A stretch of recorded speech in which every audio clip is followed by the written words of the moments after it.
嗨，大家好，我是躺平叔，今天是2026年1月19号。这一期咱们聊一聊统计局公布的数字聊一聊消费，聊一聊收入。告诉大家一个好消息根据这个统计局公布的数字，2025年居民人均可支配收入同比增长5%。各位可以自己对照一下，你有没有拖后腿？你2025年可支配收入有没有增长？咱们平均是涨了5%，不多也不少，确实是个好消息2025年我们说经济似乎感觉到有寒意，经济低迷，各方面都不容易。但是在这种情况下，统计局告诉大家，可支配收入涨了5%。这个财新网他说尽管稳增长政策持续发力，但宏观数据与微观感受的温差继续存在。2025年中国居民收入累计增速逐季回落，就是一个季度比一个季度低说的是增速。其中财产性收入是短板，主要受房地产市场仍在探底的拖累。国家统计局1月19日发布的数据显示，2025年全年全国居民人均可支配收入43377元，比上年名义增长5%，扣除价格因素，实际增长5%，与同期国内生产总值 GDP 实际同比增速持平。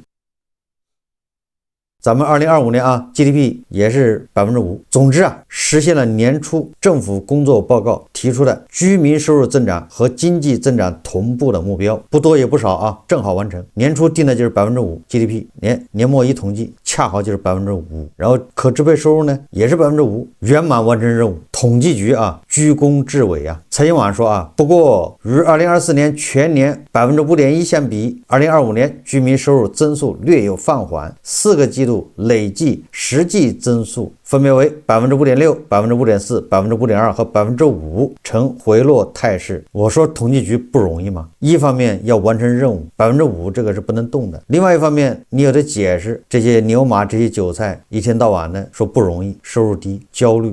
你看今年增速2025年比2024年就是慢了，说明这个牛马的这个感受也是对的，增速慢了嘛。第二个，你看增速也是每个季度比每个季度下降，这不就是显示的吧，越来越难吗？也就是说，既完成任务5%，又照顾到大家的这个体感温差，越来越难。所以说统计局真的不容易。财新网说按收入来源分，4大类收入中，人均财产净收入增速明显低于总体。尽管年末股市上涨，但受房地产市场仍在探底的拖累，2025年人均财产净收入仅增长1.6%，占人均可支配收入比重8%，分别比2024年低0.6和0.3个百分点。财产净收入占比在2021年达到8.76%的峰值后，2022年以来持续下降。财产这个收入主要是也就是工资收入之外嘛，也就是这个比如说你的房产增值，对吧？你的股市增值，就这种东西。其他3类收入增速均高于或持平于总体增速。工资性收入是居民收入的主要来源。2025年全国居民人均工资性收入24555元，增长5.3%，占人均可支配收入的比重为56.6%。近年来小幅上升，人均转移净收入增速最快，全年同比增长5.7%，占比高于上年0.1个百分点，显示政府在社保等领域投入增多，人均经营净收入增速与经济增速持平，在人均可支配收入中占比与2024年持平，均为16.7%。相比居民收入，居民消费支出增速放缓幅度更大。什么意思收入这边保住了5%，但是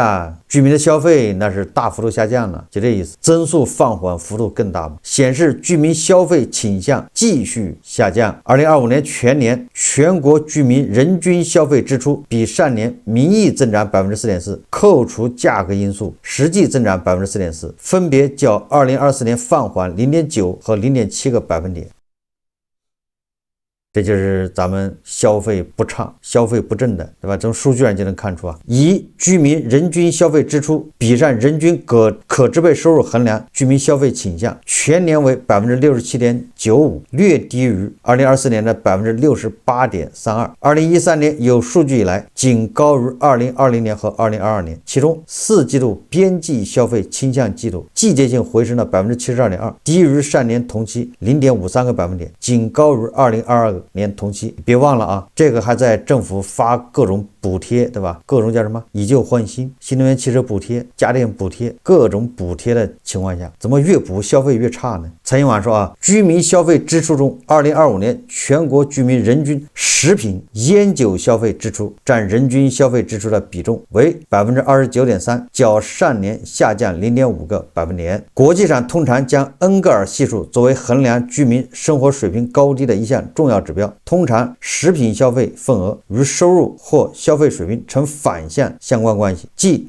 收入或总消费支出越高，食品消费份额越低，反之亦然。中国的恩格尔系数在2011年至2019年持续下降，2019年达到 28.2% 的低点。新冠疫情后，恩格尔系数出现波动，2020年和2022年均超过 30%。这个也好理解啊，如果我们的开支100%都是吃，那就说明，对吧？你这个经济，这个社会实际上是倒退啊，就没有别的花销。极端情况下，对吧？你的食品就吃的开支占你全年开支的100%，那不就是只剩吃吗？那你衣服也不买，对吧？车也不坐，手机也不买，电话费也不交，这不就回到了这个40年前了吗？如果这个吃的啊，就食品消费的份额占这个你的支出的水平越低，那说明你这个生活越好。那我们叫恩格尔系数现在是在见到最低之后反弹了，也就是我们这个我简单的通俗的解释一下，就是大家都在勒紧裤带过日子，除了吃，其他地方能省都省掉了，因为你越省，你吃省不掉，所以你吃在你的这个开支中，这个比例就在增长。我们这个吃的在开支中的比例啊，是逐年在下降，逐年下降，一直下降到2019年，就疫情之前。疫情期间，因为大家知道，恐怕就是除了吃，你也没有别的这个花销，所以这个系数就上来了。那疫情之后呢，这个系数还在上，说明什么？疫情期间这个系数上，那是被迫，也有省钱的部分在里面，但是你都已经被封禁在家，你也花不了钱。但是啊，这个现在，对吧？25年这些数字在上涨，说明什么？说明是大家主动为之，都在勒紧裤腰带，都在省钱，这就是消费低迷的原因。我们再看啊，还是财经网报道，2025年12月，社会消费品零售总额同比增速放缓至 0.9%， 为2023年以来最低。社零啊，增速啊，现在是最低。大家记住了，这个都是在政府的各种补贴啊，手机补贴、以旧换新各种补贴之下，社零数据增速是最低，而且这里面黄金价格还在暴涨，很多人在买黄金，就这样都不行。财经网说啊，服务消费活力不断释放，但是以旧换新相关的耐用品消费增长较为乏力。2025年12月，社会消费品零售总额增速表现不及预期，所以说补贴也没用，你怎么补，社零数据增速都没有达到预期。国家统计局1月19日公布的数据显示，2025年全年社会消费品零售总额突破50万亿元，比上年增长 3.7%。你看啊，这个比 GDP 就少了吧？ GDP 是 5% 吗？你社零增长只有 3.7%， 问题出在哪儿？12月单月社会消费品零售总额同比增长 0.9%， 增速较前值放缓 0.4个百分点，为2023年以来最低。其中汽车以外的消费品零售总额同比增长 1.7%， 增速放缓 0.8个百分点。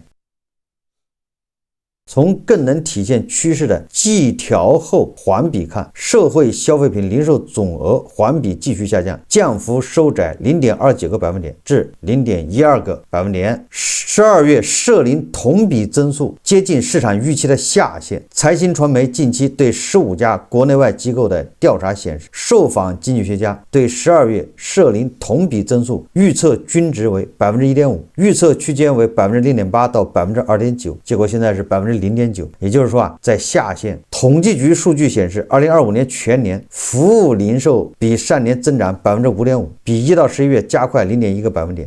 连续4个月回升，比同期商品销售额增速高 1.7个百分点。这就是我们当前消费的一个状况。首先一个啊，大家还记得吧？有很多证券专家当初呼吁政府把指数拉到4000点，拉到5000点，说这个就能刺激消费。为什么呢？股民赚钱了，金融消费者赚到钱了，他们就会消费。现在啊，指数在4200点，已经很长时间了，怎么消费还在下降呢？消费不振呢？这些专家瞎出主意，也没有人为此担责任啊。所以专家就是拍脑门。现在4000点了，按理来说，对吧？政府他是做到了，真把指数给整到4000点，但是消费起来了吗？这专家怎么建议都不管用呢？尤其是很多专家好像不像是中国人啊，他好像对中国不太了解，好像是外宾。指数到4000点和散户赚钱它是两个概念，对吧？你看指数给你整到4000点了，散户赚到钱了吗？散户赚钱和散户消费它又不是一件事，对吧？小散户在股市里面赚点钱，那赚了1万他想赚2万，赚了2万他想赚3万，他一旦赚钱了他要加仓，他不仅不消费，对吧？他玩命的往里加仓，这就是散户。这专家他不懂散户，他不了解，对吧？你看啊，指数涨到刺激消费，这中间是多少个环节啊？每个环节都不挨着，没有必然联系，甚至它是负相关。就这些专家他就在这就是胡建议，你指数涨，大部分散户没有赚到钱，没有赚到钱他不可能割肉去消费啊，那是不可能的。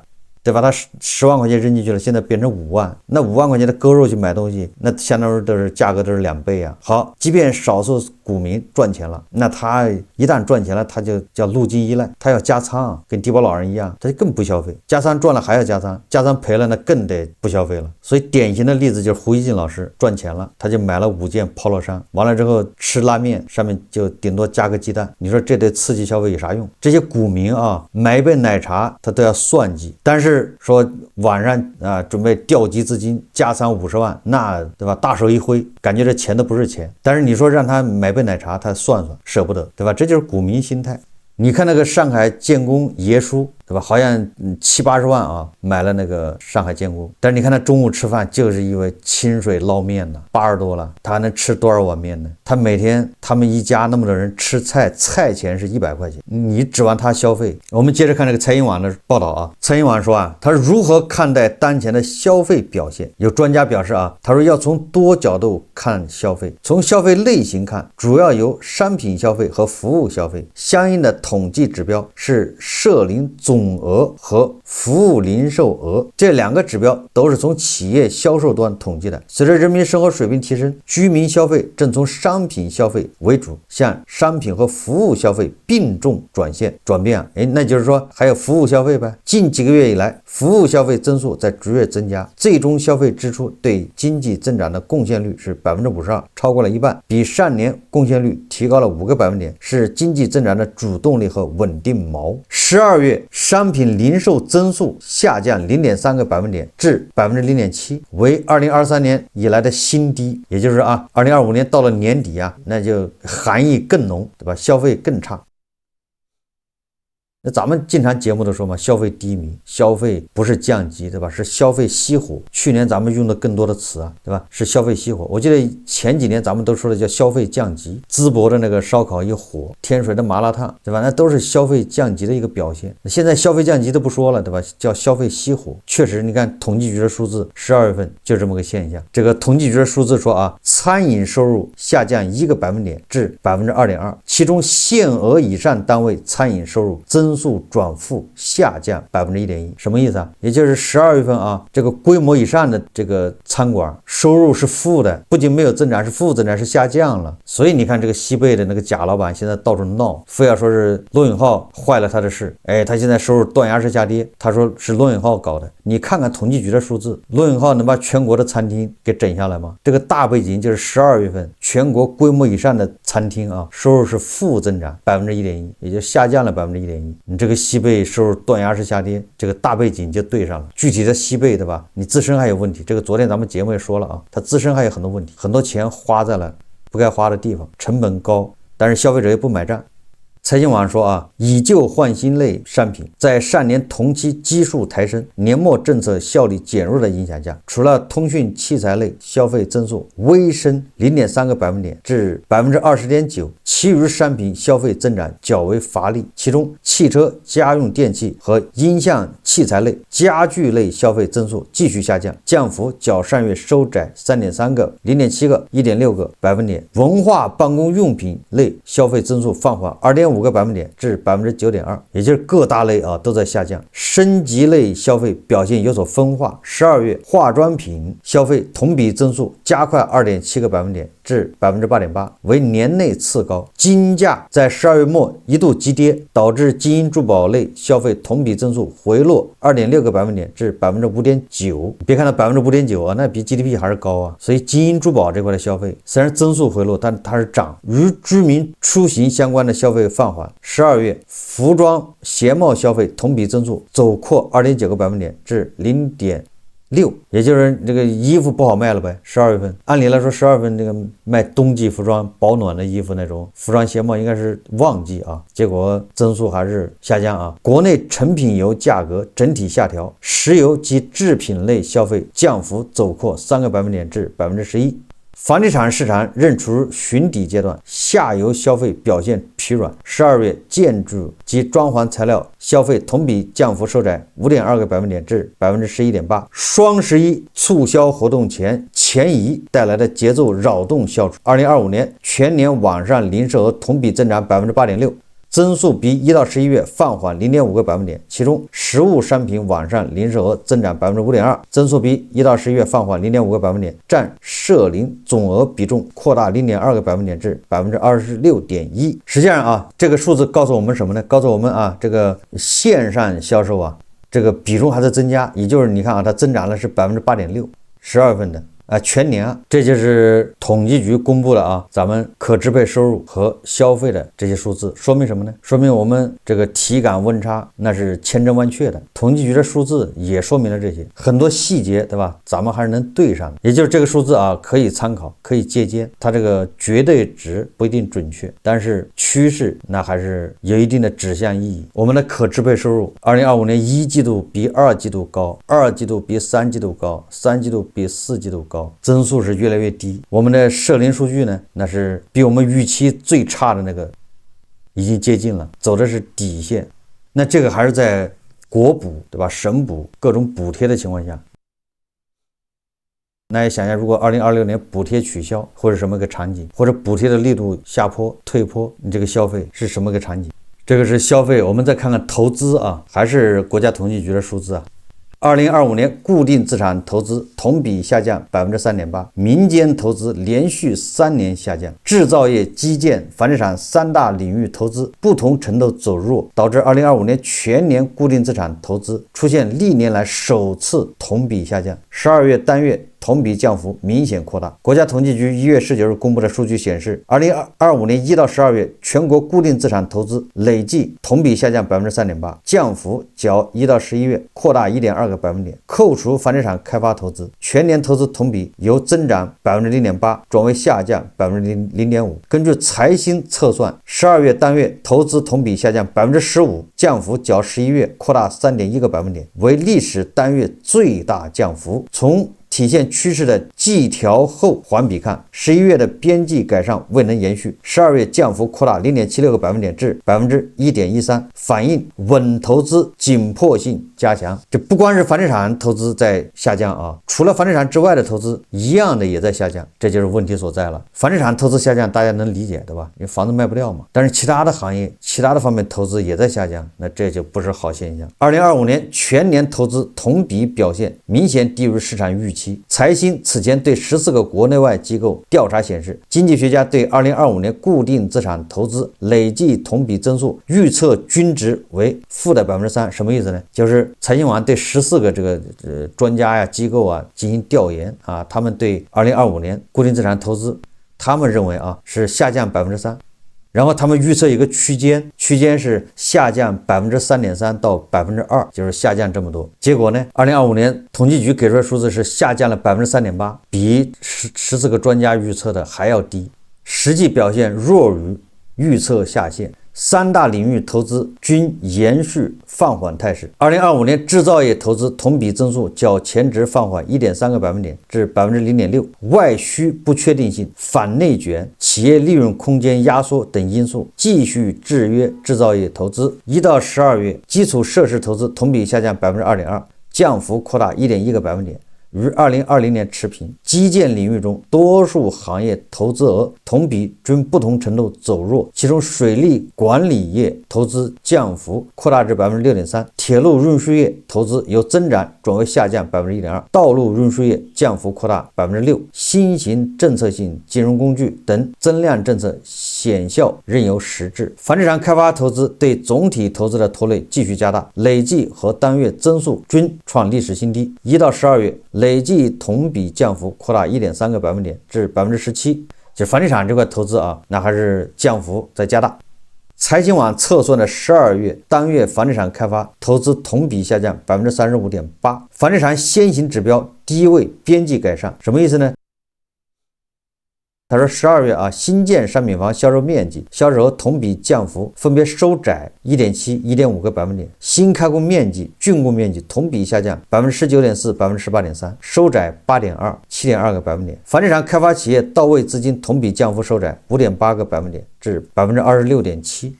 2025年全年民间投资累计同比下降 6.4%， 降幅较前11个月扩大 1.1个百分点，已连续3年下降，降幅为历年最大。同期国有控股投资同比降幅也扩大 1.4个百分点至 2.5%。 扣除房地产开发投资，2025年民间投资同比降幅扩大 1.2个百分点至 1.9%， 创2023年4月以来新低，反映民间投资走弱不仅限于房地产，就是刚才说消费熄火，现在投资也熄火。投资里面最活跃的实际上应该是民间投资，因为你是自负盈亏嘛。民间投资如果是踊跃的话，那是经济繁荣。大家都把钱拿出来开餐馆，对吧？去投资什么股权，对吧？创业，民间投资不光是房地产这块弱了，其他地方都弱了，这就是这个不好的信号啊。我们三驾马车嘛，外贸，对吧？内需消费啊，还有就是投资。那投资这块实际上它的精华部分应该是民间投资，自负盈亏的这一块，不光是房地产，其他地方都在这个萎缩，这已经说明问题啊。第二个，国企还有政府的投资它也在下降，政府和国企的投资下降，这个说明什么问题呢？当然了，它可以对吧？贷款可以多投，如果你需要这个指标啊，它也可以多投，那不就是宏伟的工程吗？广场再重修一下，马路再刨开，大桥再给你来一座，地铁再给你加长，来条再加一条线等等啊。这些政府主导投资它可以完成指标，但是已经不能再这么做了，因为它没有收益啊。也就是你看啊，政府主导的投资它也在萎缩，这就导致什么呢？导致投资这个确实也没得整了。那你说怎么办？这个跟央行公布的数字完全契合。你看央行它这个2025年是吧，居民存款增加了14万亿，但是贷款呢是在下降，对吧？那个居民的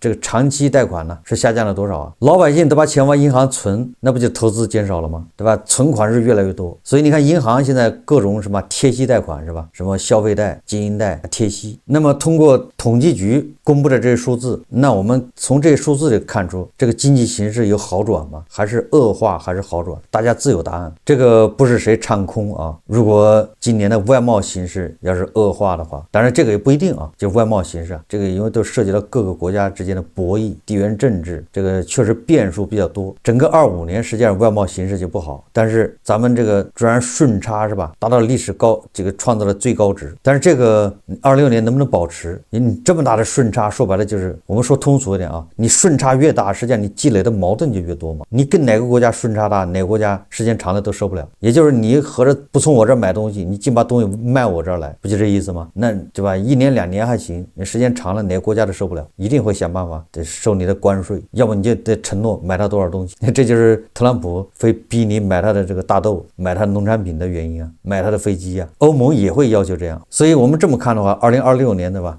至少其实外贸这块先不说，至少这个投资和消费这块你是很难有什么办法。消费这块吧，你说有什么办法让大家能花钱花起来？我想不到。那投资这块也一样啊。